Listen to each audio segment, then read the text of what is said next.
Bonjour à tous! Bienvenue aujourd'hui où on se penche sur une petite série de vidéos. On va essayer de faire la restauration d'un ancien et authentique feu de forge, d'une table en fonte. On va se lâcher là-dessus, je vous montre un peu de quoi ça va avoir l'air. Et voici la bête. C'est une table qui va mesurer à peu près 2 pieds par 3 pieds, qui est faite en fonte. Je vous jure, ça pèse comme une roche. Et puis, on a aussi la tuyère originale, qui est une, de mémoire, c'est une Vulcan. Ça va me permettre, ça, d'avoir, ce setup-là, d'avoir une table autour de ma forge. Et puis d'avoir un petit peu plus grande surface pour être capable d'accumuler du charbon, de me faire une pile, puis d'appuyer mes pièces. Ça va être peut-être un petit peu plus pratique que le modèle original que j'avais. Donc, pour ça, évidemment, j'ai pas les pattes, puis j'ai pas la soufflerie, le blower qui va avec. Donc, c'est ça qu'on va se lâcher à faire un matin. On va commencer la fabrication, la coupe des pièces pour fabriquer le support qui va le tenir. Encore une fois, comme je disais, j'ai eu de l'acier qui se trouve être une bonne pile de ces channels-là, du channel de 3 pouces. C'est sûr, si j'avais eu à acheter le matériel, j'aurais peut-être pas choisi du matériel qui est aussi solide que ça.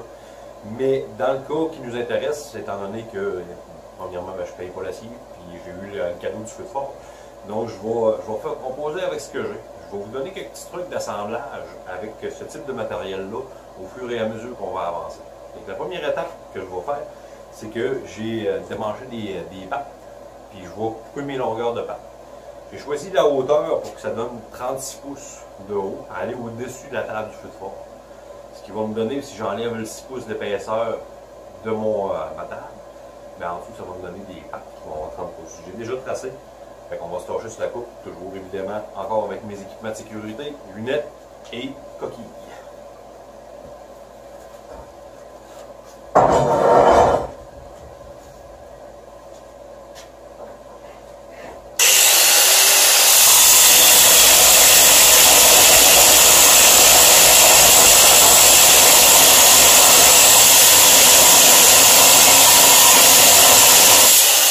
Donc, on va voir, après la coupe de nos pattes, pour le cadre qui va soutenir la forge en place.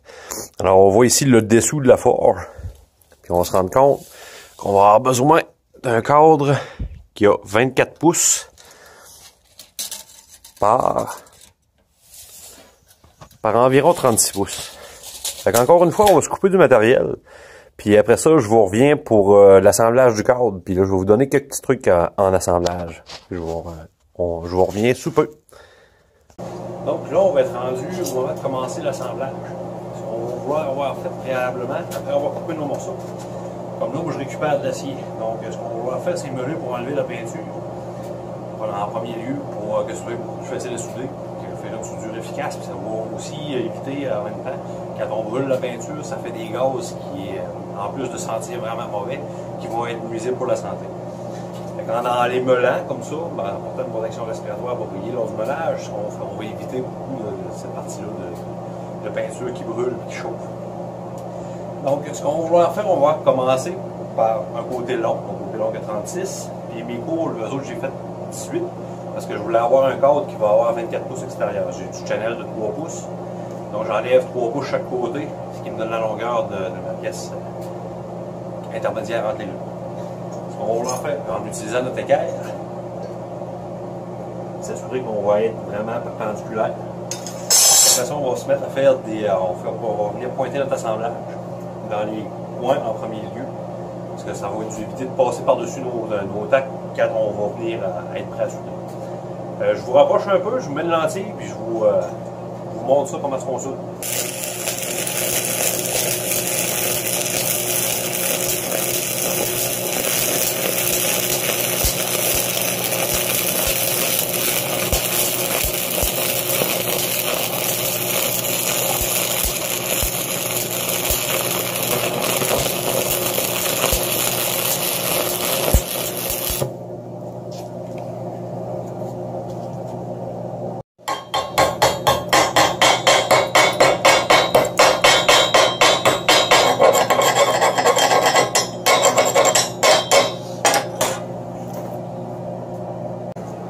Rendu à cette étape-ci, on va vouloir venir pointer notre dernier channel pour compléter notre cadrage.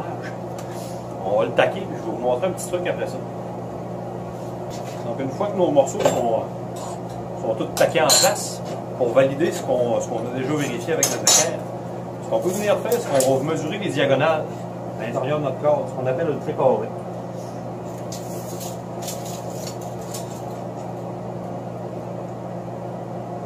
Comme dans notre cas, j'ai 34 et 9/16 les deux côtés. Si les diagonales sont égales, ça veut dire que notre cadre il est parfaitement carré.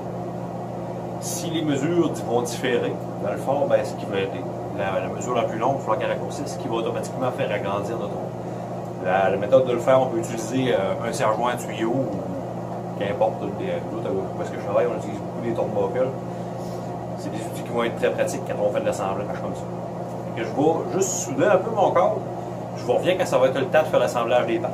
Je crois que nos 4 pattes vont être taquées à leur place. Ce qu'on va vouloir faire, juste pour un souci pour que ça n'ait pas trop de l'air fou, de donner une idée générale du coup d'œil, c'est qu'on va juste venir aligner avec notre œil, regarder si nos pattes s'ils vont suivre une par rapport à l'autre. C'est pas tellement précis pour côté éclairage. Mais par contre, ça va nous donner l'avantage de voir tout de suite le coup d'œil général que ça va donner. Parce qu'en fin du compte, dans le cas qui nous intéresse, il n'y a pas personne qui va venir mesurer ni éclairer nos pattes après notre forge. Par contre, si on voit qu'il y en a une qui est comme ça, puis l'autre est comme ça va sauter aux yeux. Et des fois, ça peut être gênant aussi. Donc, tant qu'à faire un assemblage, on va essayer de le faire pour que ça ait l'air quelque chose de chic. Donc, c'est ça. Moi, j'ai aligné mes 4 pattes. Ils sont tous à l'équerre, ils suivent toutes une par rapport à l'autre, donc il n'y aura pas de problème là. Moi, ce que je vais faire, je vais prendre des bouts de ferraille, je vais les taquer à l'extérieur de mon cadre, puis en diagonale aussi, pour venir garder mon trait carré, puis pour empêcher déformation. Après ça, je vais souder. Je vous reviens après ça, quand on va retourner le cadre, on va s'installer des bouteilles pour pouvoir asseoir notre forge dessus. Je vous reviens dans une minute. Donc, ça n'a vraiment pas été de tout repos de monter ça là. Ça doit peser sensiblement 150 livres. Tout seul, ça se laisse porter. Donc, c'est comme je disais, moi, ce que je vais faire, je vais me couper des bouts, je dirais, de tiges rondes, de chaffre, peu importe, je vais voir ce que j'ai en main. Puis c'est ça, je vais venir les rentrer dans les trous que vous avez vus en dessous du feu de forge. Je vais les rentrer là. Puis je vais venir les souder sur le dessus de mon cadre. En le mettant en place comme ça va me permettre d'être sûr que tout va faire en place. Puis par la suite des choses, ben moi pour aujourd'hui, ça va être tout pour moi. Puis on continue ça une autre journée. Dès que possible, je vous refais une vidéo. Puis on va compléter l'assemblage de la base pour la forge. Puis on va installer la tuyère dedans puis le ventilateur. Donc, je vous remercie. Si vous n'êtes déjà pas abonné, vous n'êtes pas déjà abonné, plutôt, devrais-je dire, c'est encore le temps de le faire. Il y a un bouton spécialement fait pour ça. Et puis, si vous avez trouvé que la vidéo a été utile, vous pouvez toujours cliquer j'aime. C'est une façon très facile pour vous autres de supporter la chaîne et de nous encourager à continuer. Et je vous remercie. À la prochaine.